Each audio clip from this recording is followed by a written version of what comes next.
Today we are going to can dill pickles. They're so much better than store-bought. My family won't eat the store-bought anymore, only homemade canned dill pickles.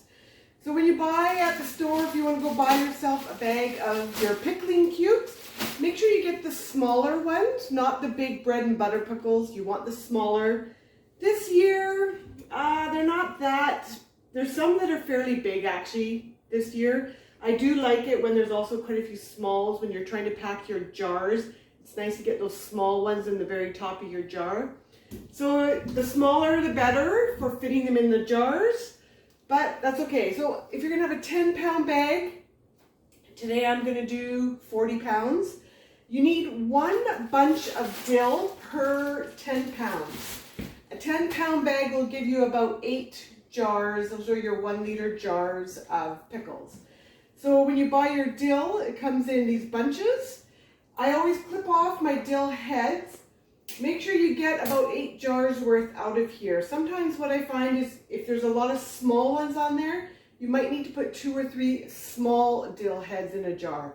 So I'll just take a head of my dill and I'll pop it into a jar. Just pop it into the bottom like that. And that's what I do to get started.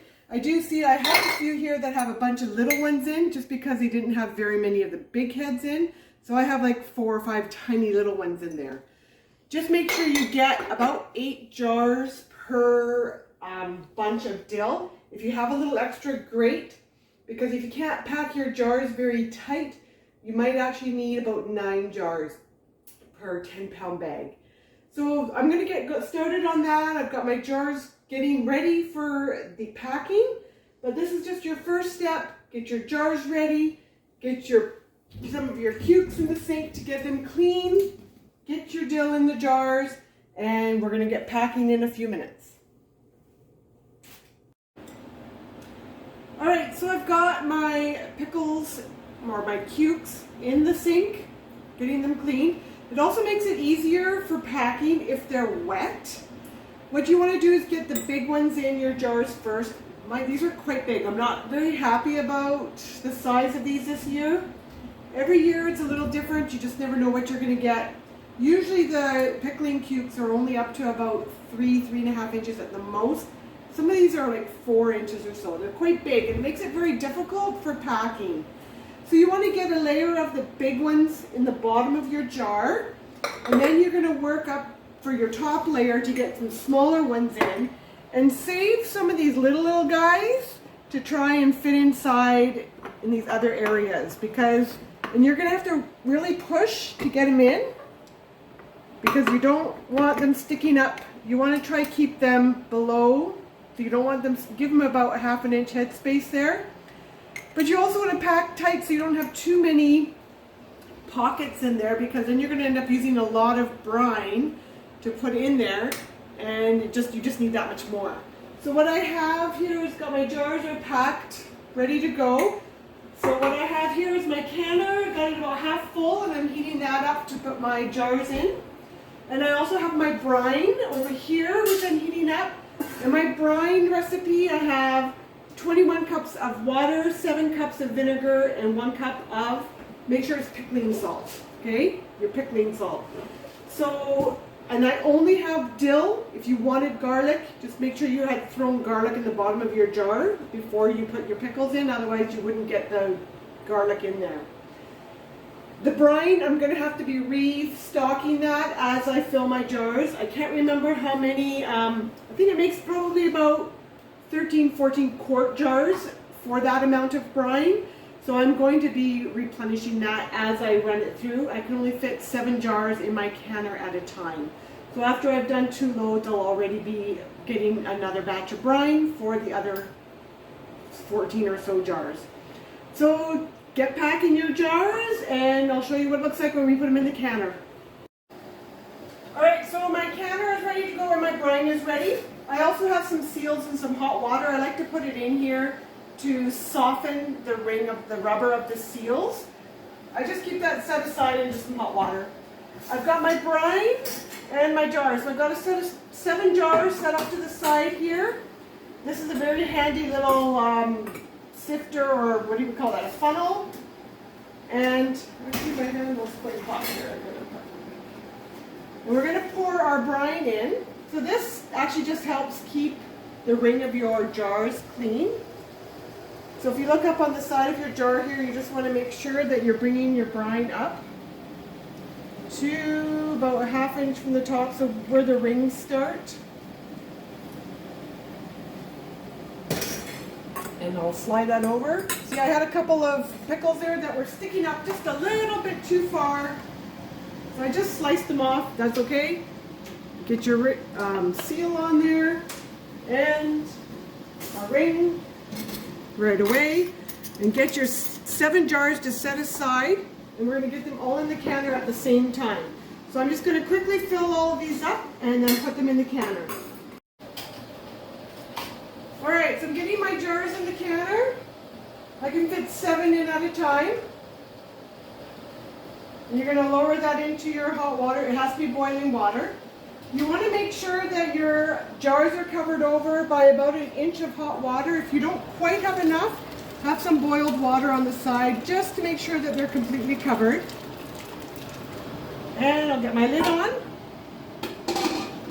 We're going to process these for 10 minutes. However, it's not from this point. We have to wait till this comes back to a full boil before we start our 10-minute timer. Because otherwise it's not at the right temperature. Because sometimes your jars have cooled down a little bit and it has to bring everything back up to boiling. So once your canner, you can see everything's boiling again, start your timer for 10 minutes. In the meantime, get more brine ready, start filling more jars, because as soon as this batch comes out, we can just keep putting new batches in, one right after the other. Alright, so my pickles have been in for 10 minutes, actually just over. I have a towel on my counter, and I also, you want to be able to come take a look. Sometimes your handle will fall in from your rack. Just got to dig it out of there. And I just want to lift up the rack. And you should have a jar holder grabber for yourself. And we're going to just get these jars out. And I'm going to right away put them on my towel. Once I get all 7 jars out, I right away put the next 7 back in. And you can see the pickles, or the cukes, have already changed to a pickle color. Ideally, you should actually let these sit for about 3 months before you would open a jar, just so the flavors and all the pickling can all, just the flavor can get in there really nice in the pickles. So the longer you wait, the better. So once I got these jars out, next one's in. If you don't have a funnel for putting your brine in your jar, make sure you wipe the top of your jar before you put this seal on, just to make sure it's clean. But I do find with that funnel, it keeps the top of your jar nice and clean. So I usually don't have to worry too much about it, unless if I spill, and then I would wipe the top of my ring. So I've got my next set ready to go in. And once again, once you put this down and put the lid on, wait for it to come to a good boil before you start your timer. And also when you drop it, make sure you still got your jars are covered by about 1 inch. If it's gone down a little bit, add a little bit more boiling water. And we're going to get that boiling again for the next batch. Alright, I've been hearing a lot of popping, so I have a bunch of jars that have sealed. Just trying to see if you could see this. This one here is a sealed jar. That one's dipping in. This one here has not sealed yet. The bubble, it's still got a bubble over top. So not sealed, not sealed. These ones here are all sealed. See the bubble, the little center dot is down. What else do we got here? This one here is not sealed yet. This one here. This one's not yet. Oh, I just heard another pop. So that means this one here is sealed. So we've got, most of them have sealed. These ones were the last batch. These were the last ones that had come out. So they're still working on it. It takes a few minutes for them to seal. But you want to make sure they're all sealed. All right, we'll check back later. so all my pickles are out of my canner and they're done. Not all of them are sealed yet. There's a few left that need to seal.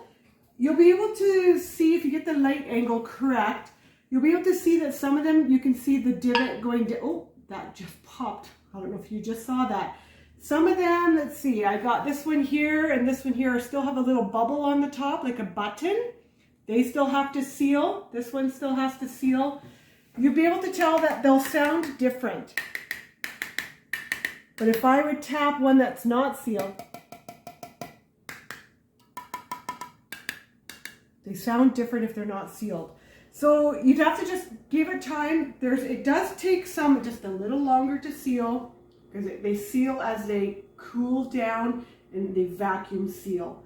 So you want to make sure that they are all sealed before you go put them away in the cupboard for 3 months.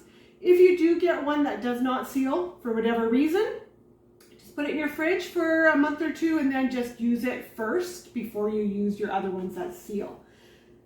Let's see, pickles. I've got my recipe down there for the brine. So actually I managed to do only 2 batches of my brine for 30, I think I have 33 jars here this year. And it was just enough. Sometimes I have to work into, do like another half a recipe of brine if I do a bigger batch.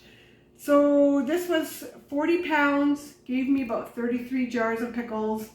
I had that extra jar because some of my cukes were really big and they were hard to pack in nice and tight.